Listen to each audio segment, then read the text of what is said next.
지난 당회 수련회에서 시편 말씀을 함께 읽고 묵상했습니다. 묵상한 말씀 중에서 우리 성도님들과 함께 나누고 싶은 말씀이 있어서 이 시간 전하려고 합니다. 새해 들어서 로마서를 강해하고 있는데요. 월 1회는 필요에 따라서 로마서가 아닌 다른 말씀을 전하려고 계획하는 중에 있습니다. 구약에서의 하나님의 백성은 택함받은 아브라함과 그의 후손인 이스라엘 민족입니다. 구약 창세기 12장부터는 하나님의 주권으로 선택하신 하나님의 백성들과 하나님 사이의 이야기, 그러니까 주님과 그 백성 사이의 여러 가지 역사적 사건들의 이야기가 구약입니다. 그럼 신약에서는 누가 택함받은 하나님의 백성입니까? 예수 그리스도를 믿고 구원받아서 하나님의 자녀가 된 사람들, 주님의 교회가 된 우리들이 하나님의 백성입니다. 사도행전 7장 38절에 보면 스데반이 설교하는 중에 이런 얘기를 해요. 그 옛날 출애굽 후에 광야 생활을 했던 하나님의 백성 공동체를 지칭해서 광야 교회다, 그런 말을 합니다. 그러니까 구약의 하나님의 백성과 신약의 하나님의 백성은 다 같이 하나님께로부터 불러냄을 받은 자라는 의미의 교회인 것이죠.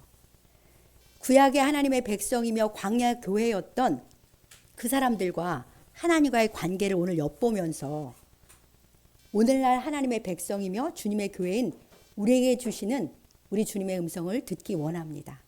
그래서 이 시간에는 하나님 백성의 광야 생활이라는 제목으로 하나님의 말씀을 듣겠습니다. 시편에는 참 다양한 내용들이 있지요. 그 중에 오늘 본문인 105편과 106편은 아브라함 때부터 시작된 이스라엘 민족의 역사, 하나님의 백성의 역사를 노래한 서사시예요. 하나님과 그 백성 사이의 이야기를 시로 표현한 그런 서사시인 거죠. 지나간 역사를 후대의 시편 기자가 그 영적 의미를 해석해주는 그런 독특한 하나님의 말씀입니다. 하나님과 이스라엘 민족 사이에서 가장 획기적이고 가장 드라마틱한 이야기가 무엇이겠습니까? 단연 출애굽 사건입니다. 그 중에서도 홍해 바다를 육지같이 건넌 이야기예요. 한번 생각해 보십시오. 넘쳐 흐르는 홍해물이 갑자기 벽처럼 이렇게 서고 그 바닷속에 길을 내서 그 많은 민족이 이렇게 안전하게 광야처럼 건너게 한 거예요. 그것이 바로 압권인데요. 게다가 그 뒤쫓아서 애굽의 병사들이 그 바닷길로 들어왔을 때는 하나님이 다시 물을 흐르게 하셔갖고 그 애굽의 병사들을 다 수장시켜 버렸습니다. 물에. 그러니까 이 홍해 사건은 결코 잊을 수 없는 그런 하나님의 역사죠.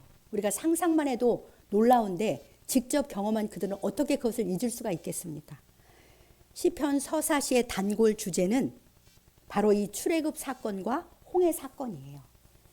거기에다가 오늘 본문은 그 후에 광야 생활 이야기까지를 기록한 대서사시라고 할 수 있습니다. 이제 막 애굽에서 탈출한 이스라엘 민족을 하나님이 누구라고 지칭하는지 혹시 아십니까? 출애굽기 12장 41절을 먼저 읽어보겠습니다. 같이 읽어보겠습니다. 430년이 끝나는 그날에 여호와의 군대가 다 애굽 땅에서 나왔은즉, 네, 그날에, 그러니까 430년 후에 나왔는데 그날에 여호와의 군대가 다 애굽 땅에서 나왔다, 그렇게 말씀하세요. 그들을 하나님의 군대라고 하시는 거예요. 하나님의 군대라니요. 이들은 400여 년 동안을 애굽에서 흙 이기기 하고 벽돌 굽기 그리고 농사일을 하던 노예였어요. 무기 한번 들어본 적이 없는 오합지졸이에요. 그러나 하나님은 애굽의 노예에서 해방되어 하나님의 백성이 된 그 날부터 그들을 여호와의 군대다, 그렇게 말씀하십니다. 하나님의 군대면 무엇을 위해서 누구와 싸우는 걸까요? 이들은 하나님의 나라와 하나님의 영광을 위해서 싸우는 군대입니다. 우상 숭배하며 죄 속에 빠져있는 이방 나라를 멸하고 여호와 하나님께서 다스리시는 거룩한 하나님의 나라를 세우는 그런 군대인 것이죠. 그런데 군대는요, 여기 우리 군대 계시지만 분명한 위계 질서 가운데 움직이는 강력한 조직이잖아요. 그러면 여호와의 군대의 대장은 누구겠습니까? 당연히 여호와 하나님이십니다. 그런데 실제적으로는 하나님의 권위를 위임받은 모세와 아론의 지도 하에서 지파별로 편성된 아주 조직적인 하나님의 군대인 것이죠. 오늘날 예수 그리스도 안에서 하나님의 백성이 된 우리도 하나님의 군대입니다. 세상 나라를 사랑의 복음으로 정복해서 하나님의 나라로 변화시키는 영적 전쟁을 수행하는 하나님의 군대예요. 하나님의 백성 공동체이며 주님의 교회인 우리 참된 교회도 이러한 사명을 감당할 하나님의 군대인 줄 믿습니다. 우리는 그저 함께 모여있는 오합지졸이 아니에요. 우리는 주님의 군대입니다. 우리의 군대의 대장은 바로 예수 그리스도십니다.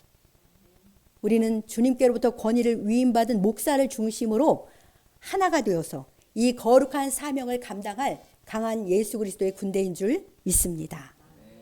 사랑하는 성도 여러분, 주를 믿어 구원받은 우리가 강한 하나님의 군대라는 이 사실이 놀랍지 않습니까?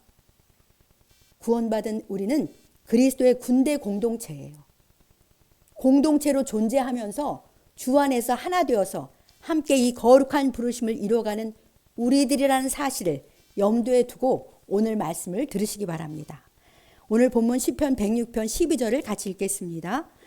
이에 그들이 그의 말씀을 믿고 그를 찬양하는 노래를 불렀도다. 아멘.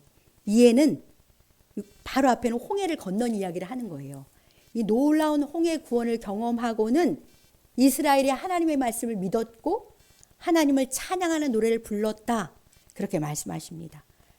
그러니까 이 사람들은요, 10가지 재앙으로 애굽을 탈출했지만 아직 하나님을 절대적으로 믿지는 못했다는 거예요.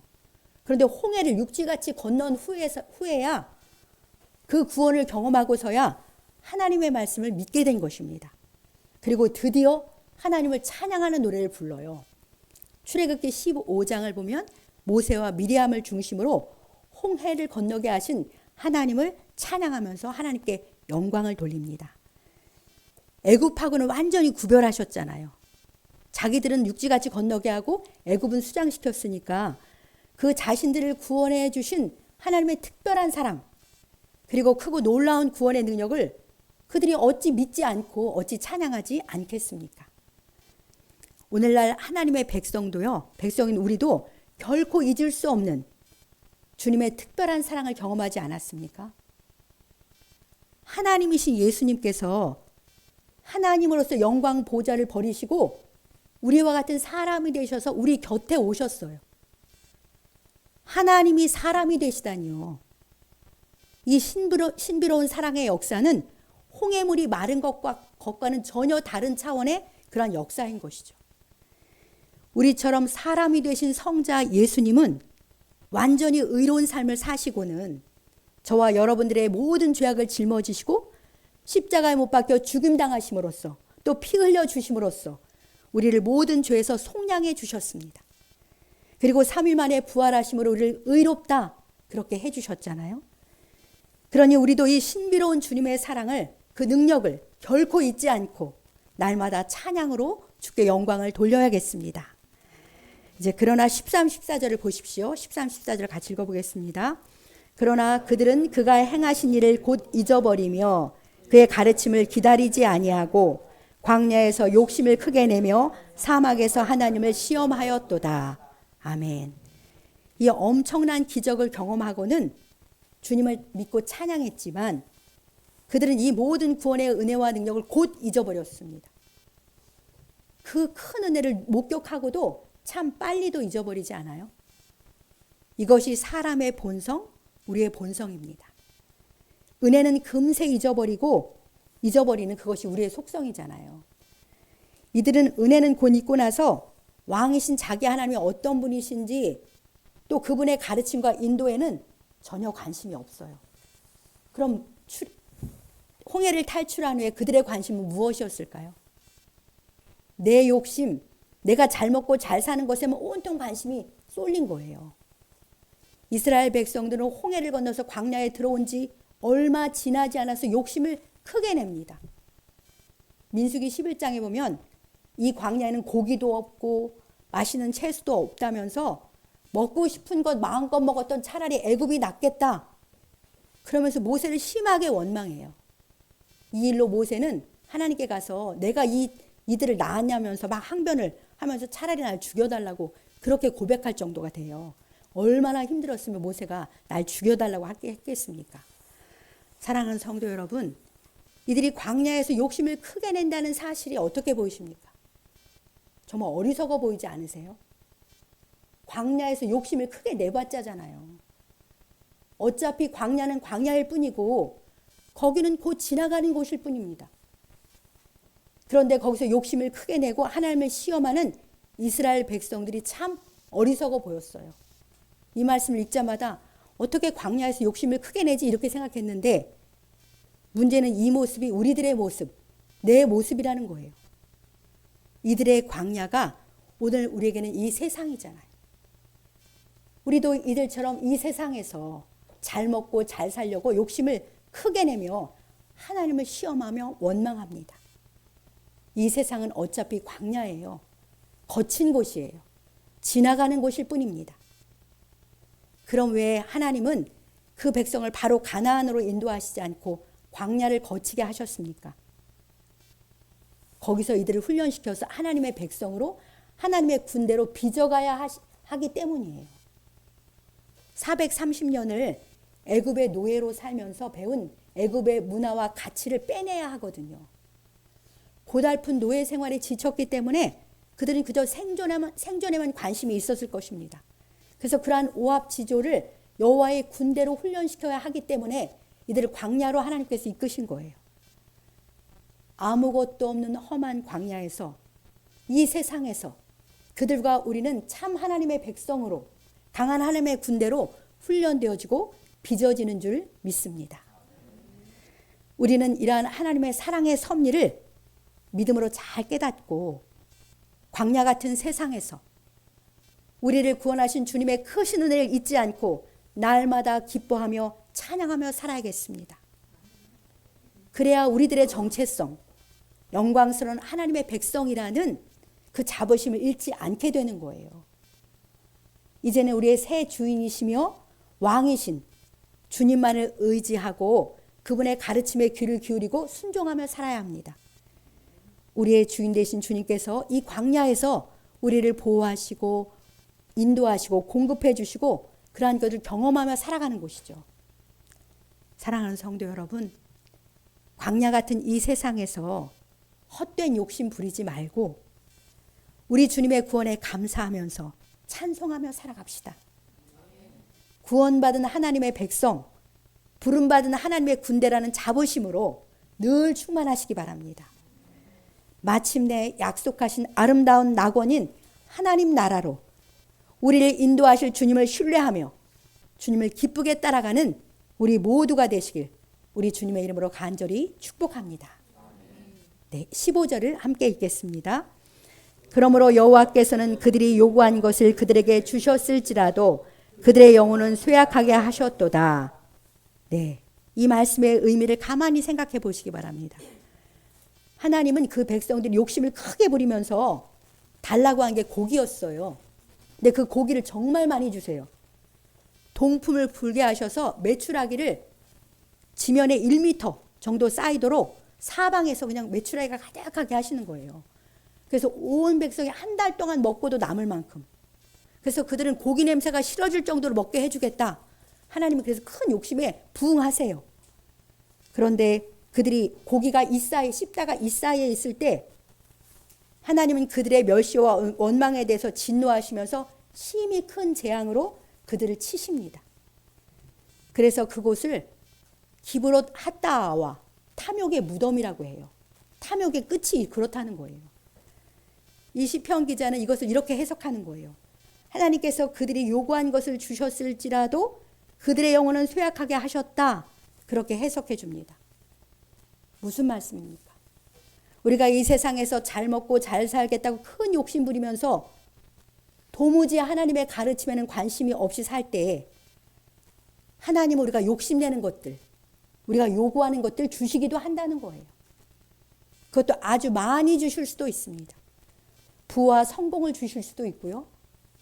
모든 것이 형통하고 승승장구하는 환경을 허락하실 수도 있습니다. 그러나 영혼은 쇠약하게 하신다는 거죠. 다른 번역본에는 영혼을 파리하게 하신다.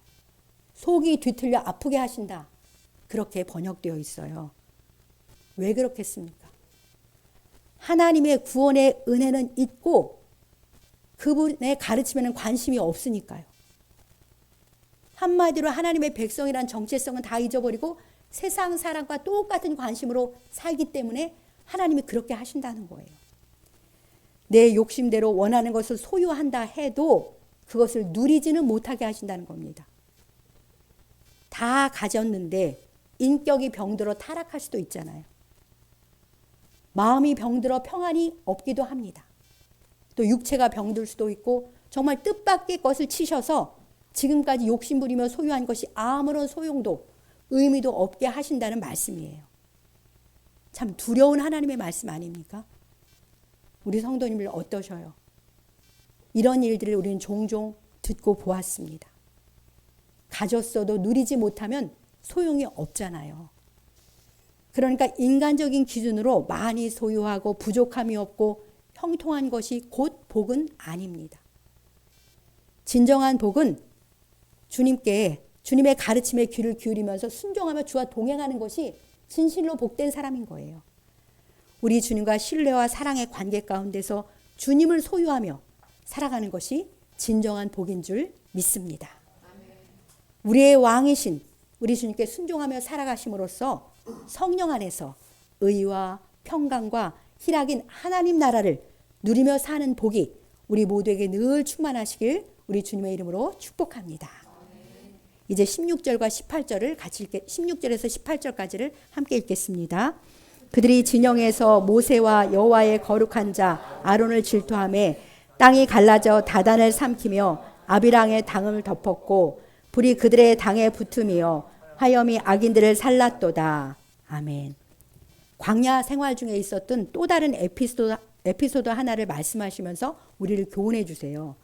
이 사건은 민수기 16장에 나오는 사건입니다.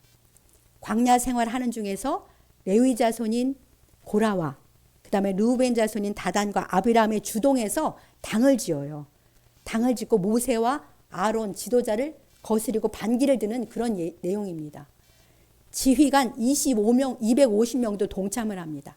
그러니까 이 주동자들은 대부분 레위인이기 때문에 또는 르우벤 자손이기 때문에 지도자급에 있는 사람들이에요. 이들은 모세와 아론을 거스르면서 이렇게 말해요. 너희가 분수에 지나치다. 회중이 다 각각 거룩하고 여호와께서 그들 중에도 계시는데 어찌 여호와의 총에 의해 스스로 높이느냐.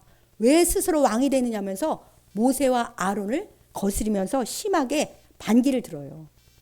한마디로 모세와 아론 너희들만 거룩한 거 아니야.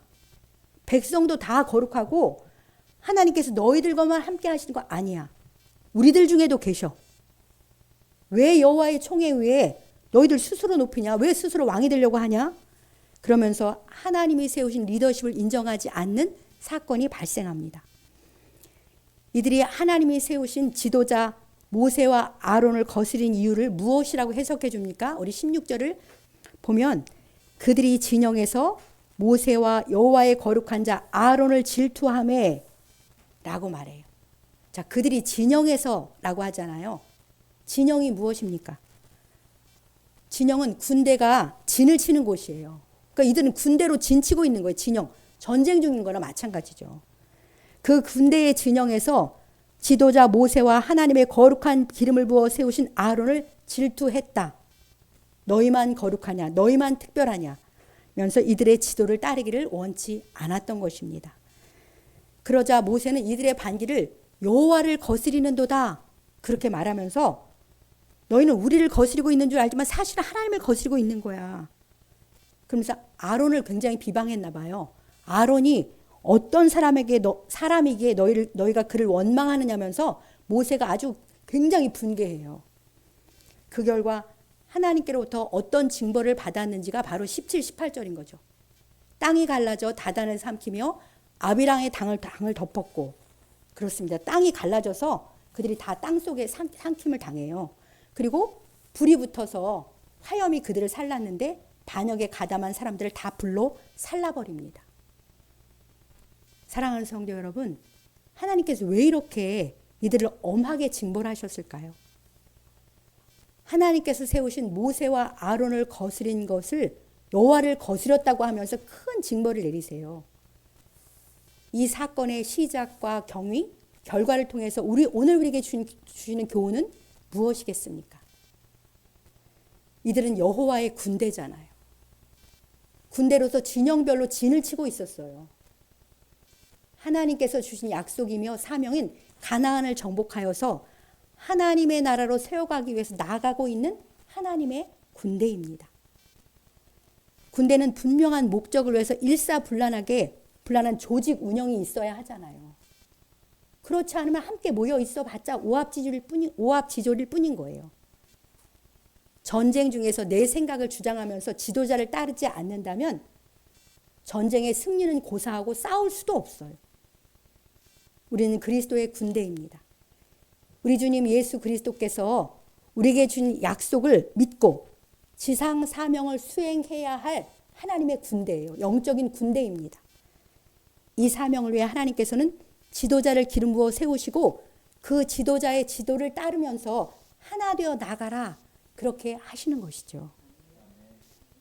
그래서 승리하는 군대가 되어서 하나님의 나라를 세우라고 그렇게 말씀하시는 것입니다. 그러니까 지도자를 거스리는 것은 하나님을 거스리는 것이 되는 거예요. 그래서 엄히 다스리신 것입니다. 물론 이 진리를 지도자가 악용해서는 안 됩니다. 지도자에 대한 하나님의 잣대는 또 다른 면에서 매우 엄중하니까요. 사랑하는 성도 여러분, 우리 교회는 이런 이제 초기이나 마찬가지인데 이런 질서를 잘 잡아가야겠습니다. 하나님의 말씀의 원리 안에서 그리스도의 군대로서의 부르심을 이루기 위해서 먼저는 서로 신뢰하고 사랑하는 가운데 하나 되어야 합니다. 또 성경적 조직을 세우고 말씀에서 보여준 질서를 따라서 하나님 나라를 누리고 하나님 나라를 세우는 그 목표를 향해서 하나 되어 나가야겠습니다. 저는 주님께로부터 기름 부어 세움을 입은 목사로서 주님께 충성할 것입니다. 또 맡겨주신 우리 귀한 성도들을 주님의 말씀으로 먹이고 그리고 지도하고 이끌고 기도로 사랑하며 섬김의 본이 되는 그러한 삶을 살기를 힘쓰겠습니다.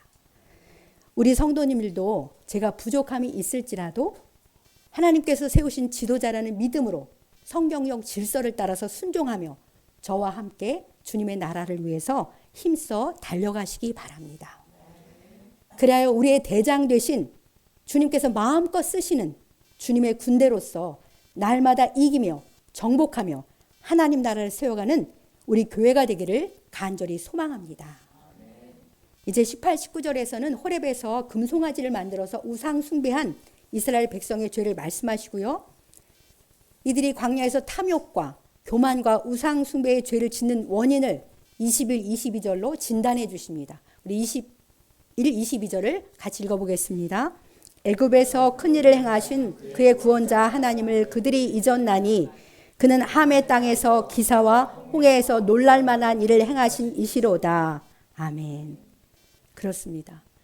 우리가 구원받은 하나님의 백성임에도 이런 죄, 탐욕, 이런 죄를 짓고 사는 원인은 우리를 구원하신 하나님을 잊기 때문에 그래요. 그 은혜를 잊어버리기 때문에 그렇게 산다는 것이죠. 그분의 크신 구원의 역사와 은총을 잊어버리면 내중심적이 되는 것이죠. 또 땅의 사람이 되는 거예요. 그래서 탐욕과 교만, 우상 숭배의 죄를 짓고 사는 것입니다. 그러니까 우리는 십자가와 부활로 날 구원하신 주님의 그 큰 은혜를 잊지 않고 날마다 찬송하며 가야겠습니다. 기도를 드릴 때 제일 먼저 우리 주님의 그 십자가를 생각하면서 낱낱이 묵상하면서 주님께 날마다 찬양으로 감사드리시기 바랍니다.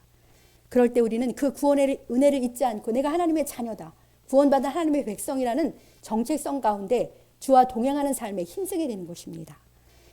이제 끝으로 그 광야 생활 동안에 하나님께서 그 백성과 어떻게 함께 해주셨는지, 그것을 살펴보고 하나님의 말씀을 마치겠습니다. 먼저 105편 39절을 같이 읽어보겠습니다. 여호와께서는 낮에는 구름을 펴사 덮개를 삼으시고 밤에는 불로 밝히셨으며. 네.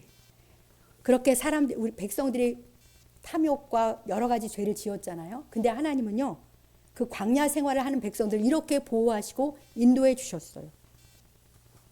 광야 사막은 낮에는 뜨거운 태양 때문에 걷거나 일할 수가 없잖아요. 그러니까 낮에는 구름을 펴셔서 태양을 가려주시고 그 구름 덮개로 장렬하는 태양빛에서 그 백성을 보호해 주셨습니다. 광야의 밤은 매우 어둡고 춥습니다. 그 캄캄하고 추운 밤에는 불로 밝히시면서 따뜻하게 그렇게 하시면서 그 백성들을 보호해 주셨어요. 또한 주님은 이 구름 기둥과 불 기둥으로 그 길이 없는 광야에서 그들을 인도해 가신 거예요. 어디로 가야 될지 모르잖아요. 이스라엘 지는 구름이 떠오르면 가고 구름이 멈추면 그들도 멈추면서 주님의 인도를 따라갔습니다. 주님은 이처럼 우리를 구원하신 후에 약속의 땅인 저 가나안, 저 천성에 이르도록 우리를 인도해 주시고 보호해 주시는 줄 믿습니다. 갈 길을 모르는 우리를 말씀의 빛과 기도의 온기로 우리를 인도해 주십니다. 영적 지도자들의 가르침과 중보기도로 우리를 인도해 주십니다.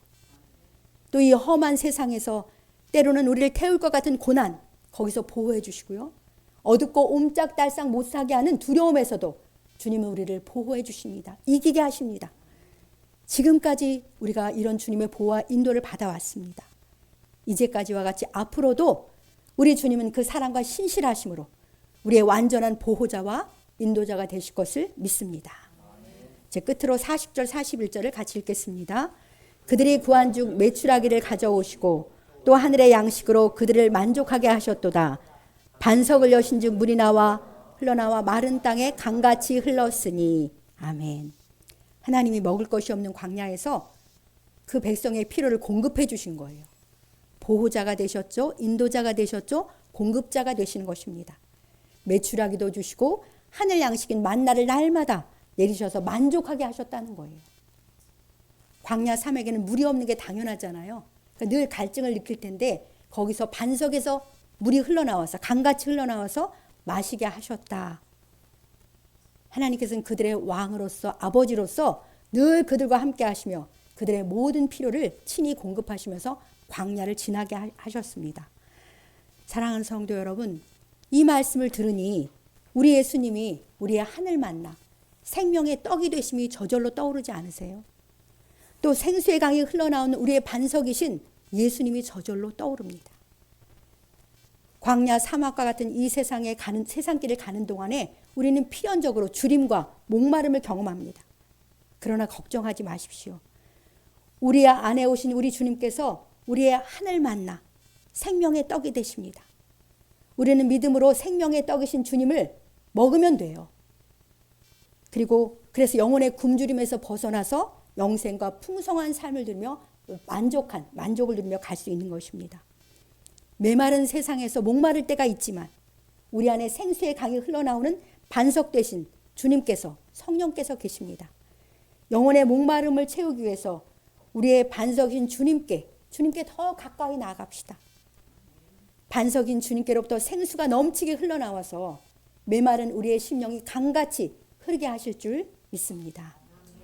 사랑하는 성도 여러분, 우리 안에 오신 주 예수님께서 우리의 모든 공급원이 되십니다.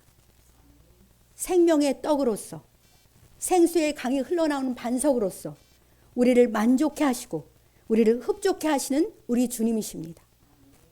광야 같은 이 세상길을 가는 동안 주님 안에 모든 것이 있다, 이렇게 믿고 주와 더불어 평안히 가시기 바랍니다.